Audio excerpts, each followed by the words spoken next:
Hi sweets, so I'm sharing my do's and don'ts when piping royal icing flowers. My first do, which is the most important one, is to make sure you have the right icing consistency.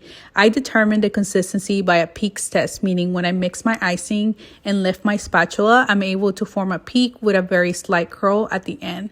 The peak is able to hold its shape even after I shake the bowl, as you can see. Having the right consistency is a step you cannot skip, trust me. The last thing you want to do is pipe a bunch of flowers and for all of them to lose their shape. My second do make sure you have the right piping tips. My personal preference, I love using Korean piping tips from Ateco.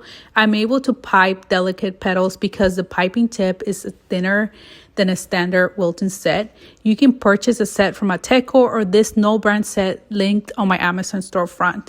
My third do is do not overfill your piping bag. This is key. A lot of my students have a tendency to overfill, but not filling with a lot of icing. Less is more. This will allow you to have a better control over your piping bag and pressure when piping each petal. As you can see, I only have a small amount of icing in my bag. And for my last do make sure the thin side of the petal tip is facing away from the surface. This is key to piping delicate petals. Not only pay attention how you're holding it, but also the angle. This will make a difference on your petals and your flowers, trust me.